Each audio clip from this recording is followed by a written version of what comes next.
Hey, what's going on, everybody? My name is Shavi Zane, and I'm coming on just to have a chat with you all in regards to the spiritual experience. So, many of you are on your spiritual journey. Some of you may be new to this journey, others of you have been on this journey for quite some time now. I personally began my journey at the age of 33, which is 5 years ago. And at that time, I had no idea what I was getting ready to embark on. I had already removed myself from Christianity. I had already been removed from Christianity for a couple of years at that point, because I had practiced as a Hebrew Israelite for a couple of years, where I was very strongly submerged in learning more about that particular faith. And it gave me the confidence to not be afraid to veer away from the traditional way of doing things. But after a period of time, I realized that I was wanting more. There was more knowledge that I was seeking. And so, in order for me to seek that knowledge, I knew that I was going to have to give myself permission to broaden my horizons. And that would mean stepping away from that particular faith and seeking outside of that. And so I remember I went into Barnes and Nobles one day, the bookstore, and I was drawn over to like the science section, metaphysical section, and I picked up this book, and the title of the book was about string theory. And it was so crazy because even though I had no idea what the book was about, at the same time I knew what the book was about. You see what I'm saying? Um, which, come to find out, string theory deals with everything being interconnected. It's like one big web. Nothing is disconnected. Everything is connected in some way, shape, or form. And so when I looked at that book, it was almost like spiritual downloads began to come in. It was like I had automatically begun to channel the messages from the book just by simply picking it up without even sitting down and reading it. And so I didn't end up getting the book. Mind you, I did not get the book. I later went on to listen to some messages on YouTube, and I wasn't looking for these things. But I remember coming across this guy, and he was talking about how the mind creates things and how the mind is like a field, and the brain is like the soil, and the your thoughts are like the sun, and the seeds are the thoughts, and comparing the growth of a plant to how the mind, once you plant a seed, which is a thought, into the mind, or you plant it into the atmosphere, if you nurture it, it has the potential to grow. And so I had never heard anything like that before. But I found that shortly after that time, I began to see a lot of synchronicities. Like suddenly I was becoming more consciously aware of numbers and, just different, messages that would come through, just random things that will confirm or reaffirm what I was already feeling. So I began to actually look into the spiritual journey at that point, because now I was curious to know, what is this thing all about? And one thing about when you're first starting your spiritual journey, you don't really know what you're looking for. You just know that you're seeking something. And there's fear that comes with that, because it's like, okay, but what if I go off into the dark abyss? What if I end up tampering into something that might draw in negative entities and things of that nature? But I had such a strong faith in the Most High. Like I had a strong understanding, a strong connection with the Most High. I had not yet understood having that connection with my spiritual team, but I most certainly understood the connection with the Most High. And so I trusted that these things was not just by happenstance. It could not have been a coincidence that I was beginning to see so many synchronicities at one time. So I started looking into crystals, and I started buying them. Like I started, I was working as a registered nurse at the time. So I was spending big bucks on just buying crystals. And I loved buying them so much that I started gifting them to people, and, setting intentions that it would change their lives. And I would actually have people at my job coming to me like, do you have any crystals? So I would just pass them out. And so I found that I found that my awakening actually took place at a time where it needed to happen at that point in my life, because the Most High knew that I was getting ready to go through some major shifts, that if I did not have an understanding that my thoughts could create things, it could have took me backwards like 100 times, because my daughter ended up falling ill, and it was a very serious situation that she was dealing with. She was diagnosed with brain cancer at the time, and she was only 4 years old. And it was a hard, hard time. But I walked into that hospital at that time knowing that, all right, my thoughts create things, so I will not entertain whatever they're trying to feed me. It's an illusion. Whatever they're telling me is not the truth. This is a physical manifestation of something that was spiritual first. And so I need to get down to the bottom of what the spiritual cause is of her developing this illness. And I started looking into naturopathic medicine, natural ways of healing. Fast forward today, she's doing perfectly well. Okay, very, very strong. She's going to be 9 next year. No health issues whatsoever. So I give thanks to the Most High Mother and Father for that. But I say that to say, during that time, I had so many people coming to me, other parents who was at the hospital, and different people that worked there, and it was like, you just have this glow, and there's something about your energy, and I know that there's something very special about you. And I didn't even know what they was talking about. I just knew that I had to be strong and that I had to have real faith, not the faith that's taught to you in church. Because the faith that I knew of from church said, suffer long and suffer strong, and your blessing will come when Jesus returns.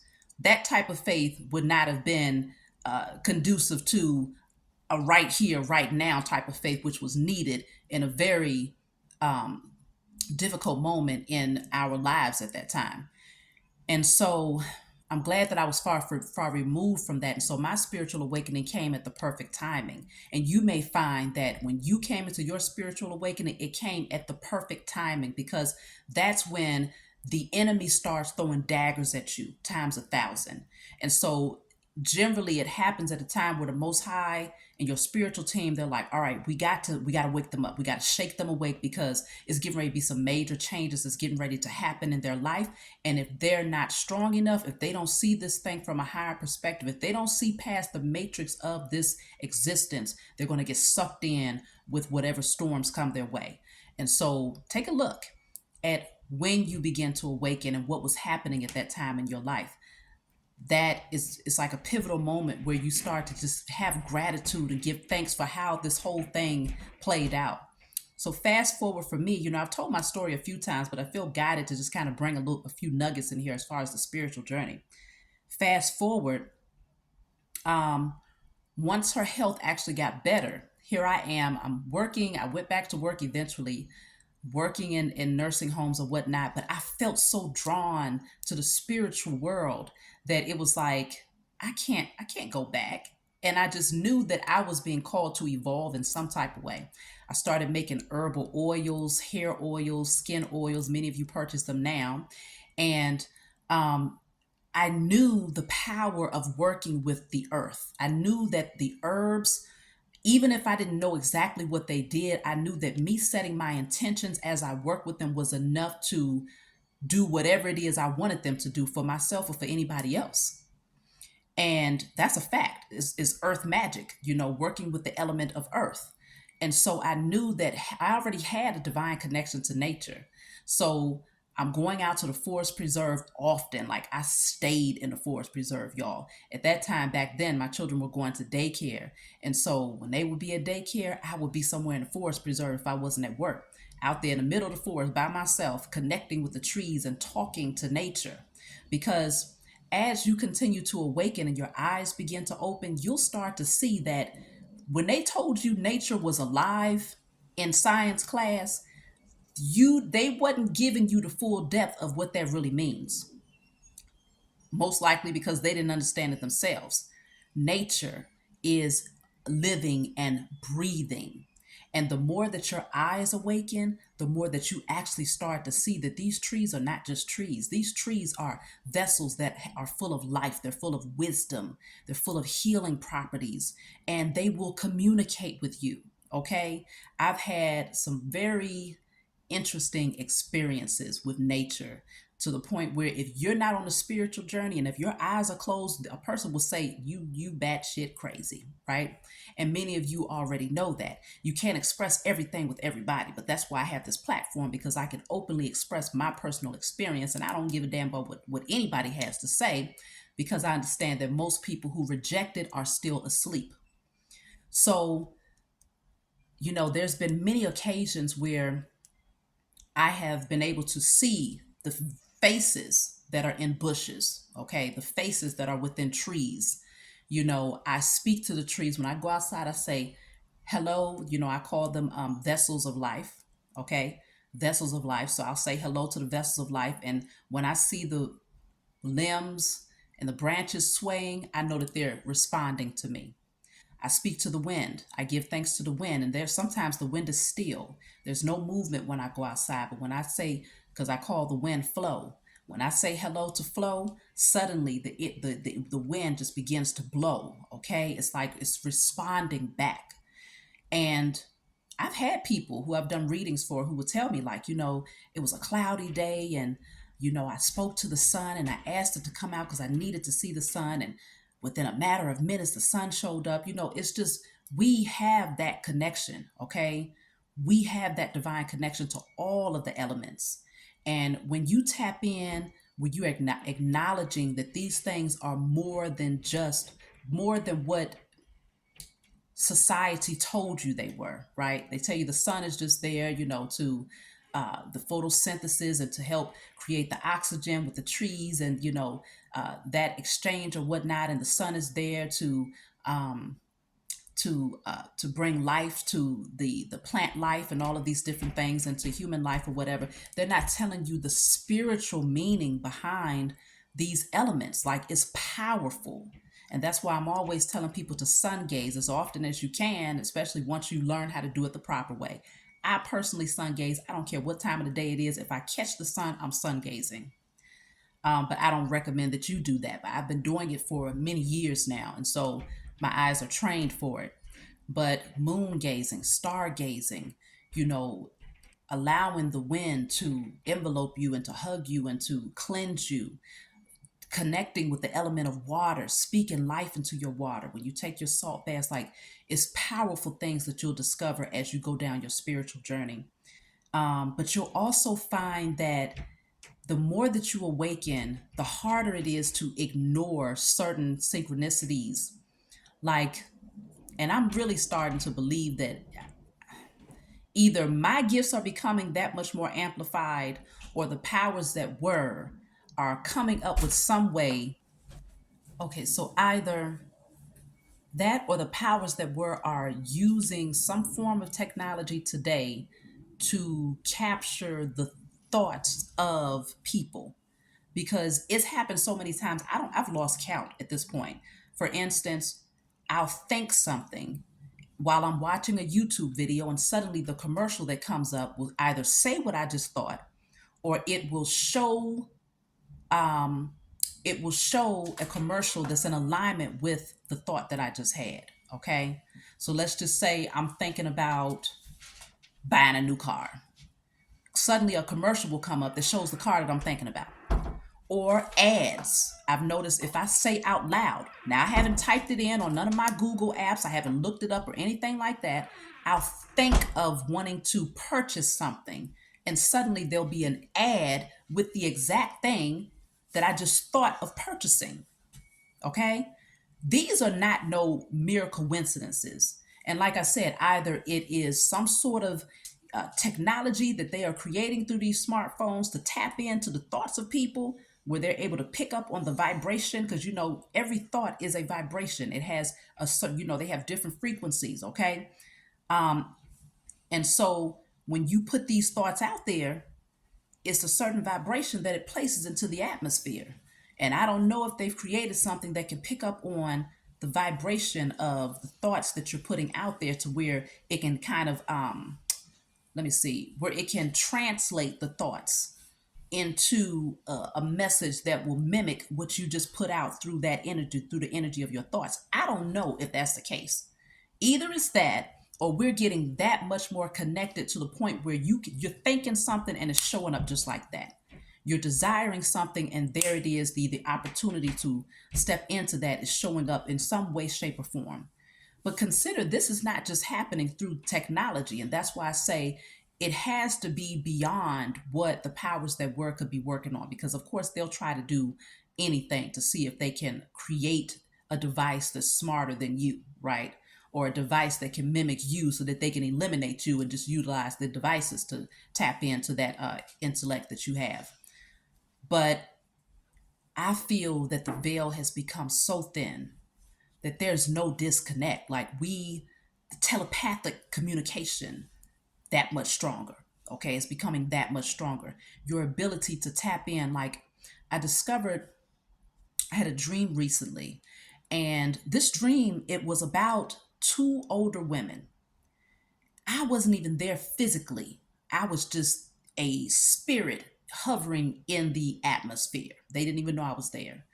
But these two women were having this conversation. They were older women. They both had beautiful silver gray hair. But one of the women wore wigs, black wigs. And she was talking to the other one. She was like, girl, I'm not about, she was visiting her at this, it was like a senior citizen community or whatnot. And she was like, girl, I am not about to find myself in no place like this. I'm about to be out here. I can still do it with these young ones. So she ended up, the woman that was talking like that, she ended up hurting her leg. And her family ended up telling her, like, you'd be better off going to a senior citizen community where you could be looked after. She ended up coming back there, leg broken and all. And she was like, you know what? I realized that I don't even want to live that life anymore. I want to embrace my age. I want to embrace growing older. So she pulled off her wig, and underneath her wig was this beautiful silver hair, but she had like a mohawk. She had the sides shaved off, so the sides was still kind of darker hair, but the top was like this beautiful silver color. And she shook her hair and she was like, I'm ready to be myself. I'm ready to be me. So suddenly, it's almost like the scene in a movie. You know how when the movie is coming to an end and they might have the camera close up to the characters, and then it begins to slowly draw back and rise up higher and higher way to where the images of the characters are becoming smaller and smaller. That's how it ended. Like if it would have been, what do you call it? The credits. That's all I needed was some credits to start rolling because that's how it looked. It looked like the end of a movie, and I was just slowly, slowly moving away. And I when I analyzed that, I was like, I've never seen these women before. I've had many dreams of people that I've never seen before, which lets you know that we are time traveling, we are jumping, we are astro traveling, okay? When you go into your sleep state, you are connecting with other people, whether you know them in your physical environment, whether you have met them physically or not, you are connecting with people. We're multidimensional beings, so you could actually know them in another dimension, you can know them in a past life, and you can know them in another realm or another timeline. Whatever it is, how can you explain that?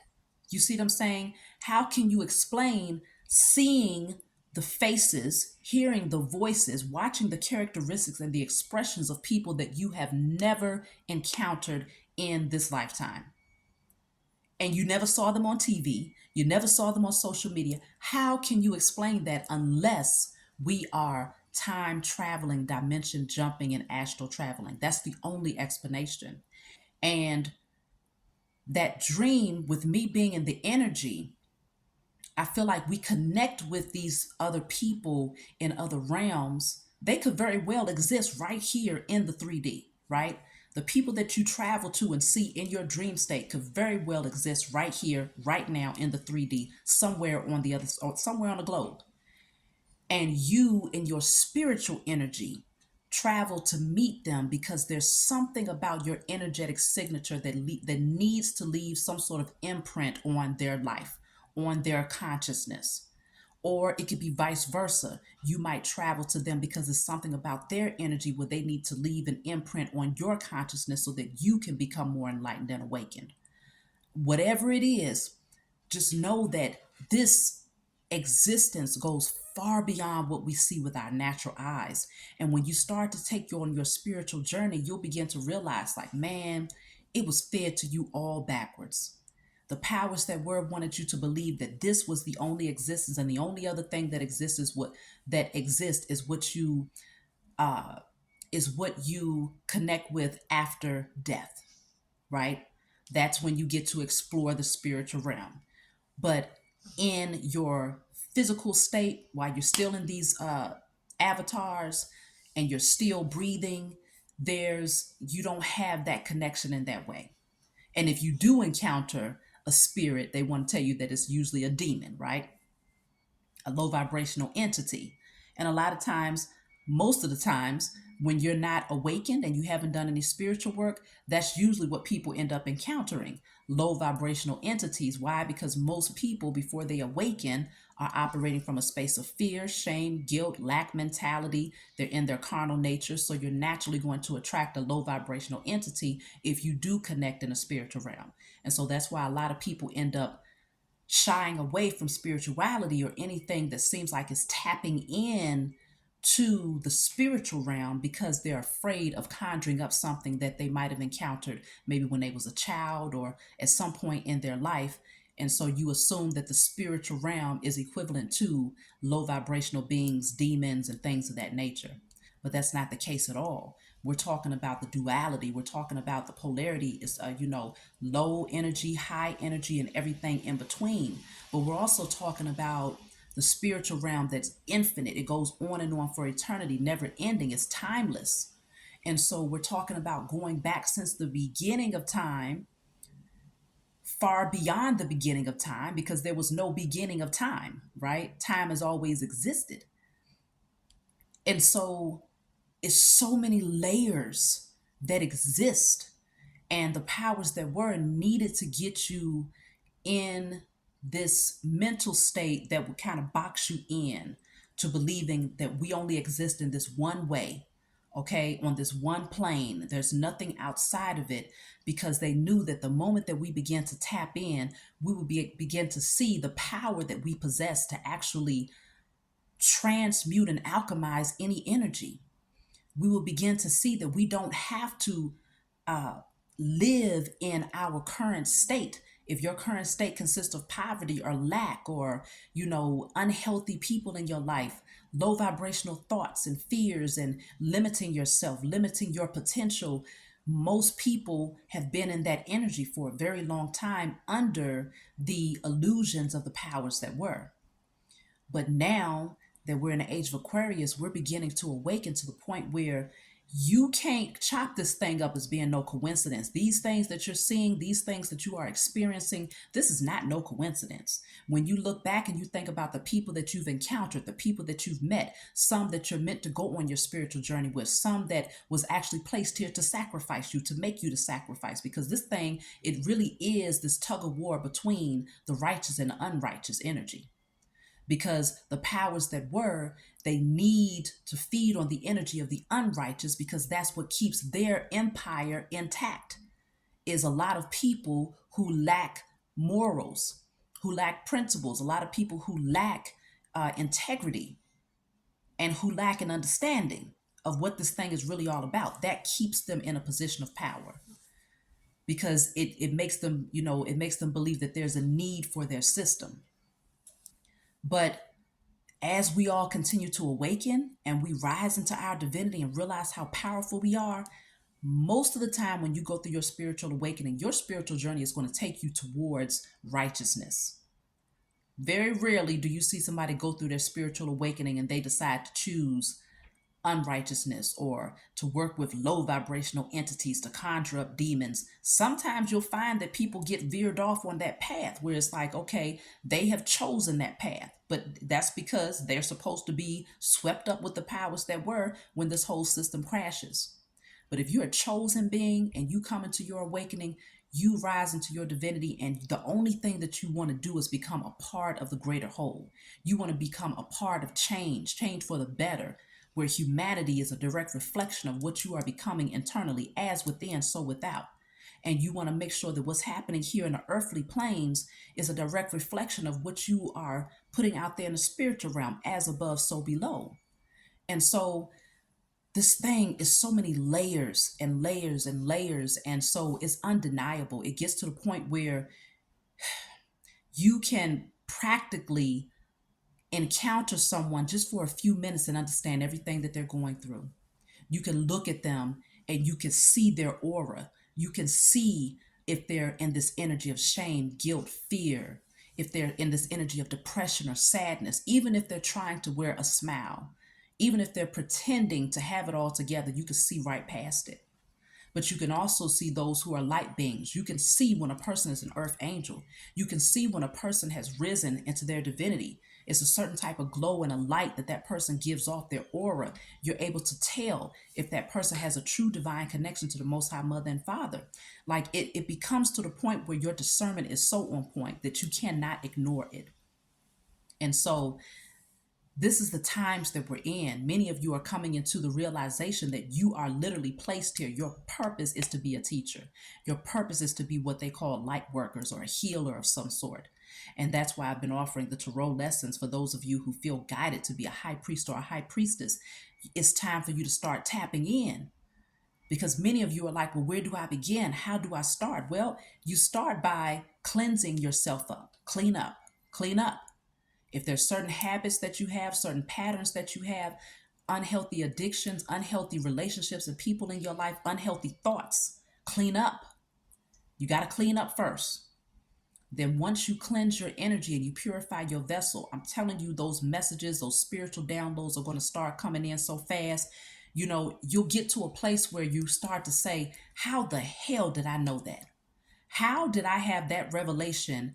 Because I'll tell you, it's been so many things that it'll implant. I'll have spiritual downloads and I'll go back and look into something much later and find that, wow, someone else has experienced the same thing, or someone else has documented their own personal experience, or there's something to solidify what was revealed to me spiritually without me reading anything prior, seeking any information, asking any questions prior. It just came. And you'll be in a space initially where you might be like, am I crazy? Am I tripping? Is this really what I understand it to be? Is it safe for me to express this to others without people judging me? Because I'll tell you, I went through that phase, especially when it came to learning about like the sacrifices and, you know, how the powers that were have been doing spell work over the masses. No one told me these things.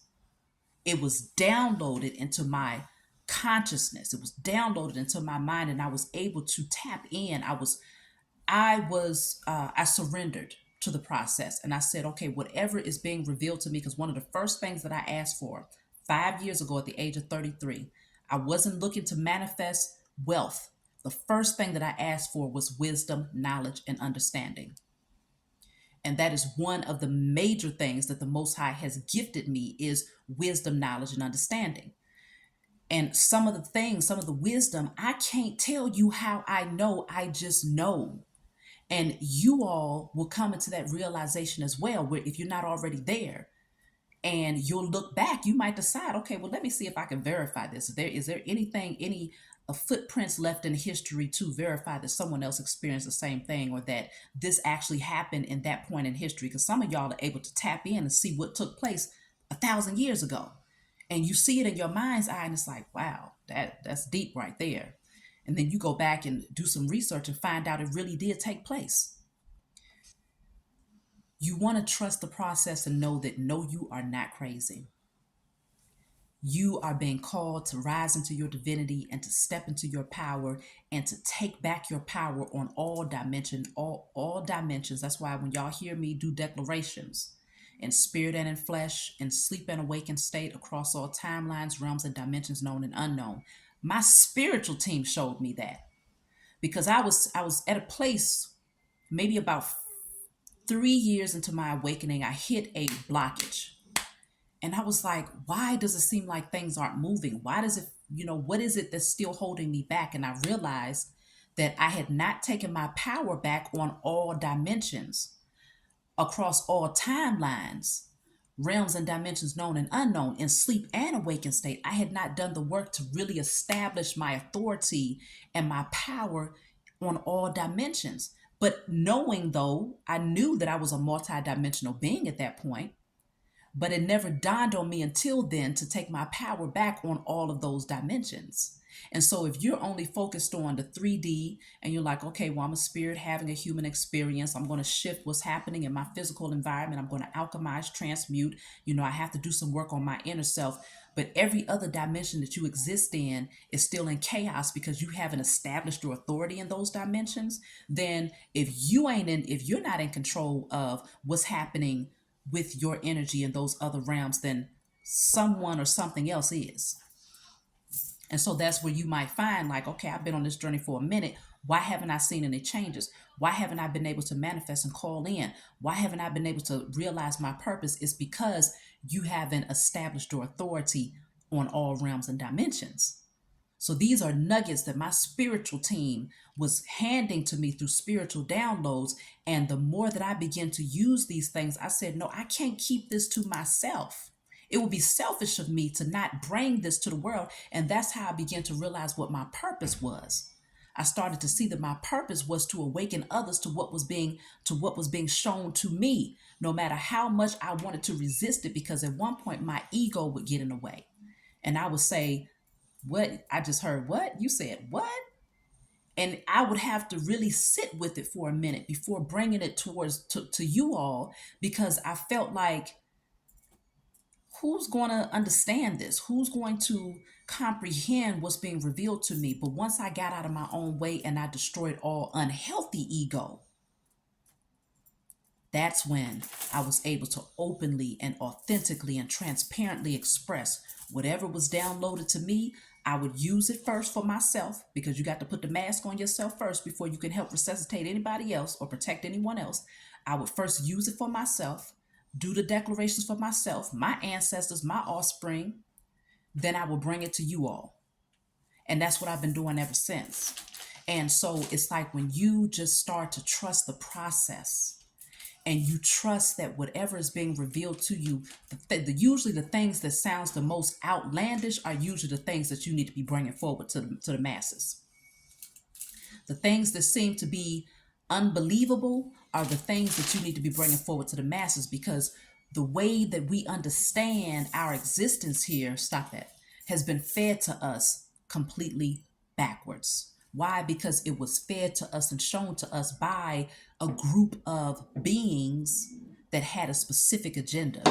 And that agenda was to maintain their position of power and authority over the world by any means necessary, even if it meant through sacrifice, through telling blatant, outright lies, through feeding history to you ass backwards, to omitting history, to tampering with evidence, to hiding, evidence from ancient times, from our ancestors and things of that nature, so that we would never come into the realization of just how powerful we are.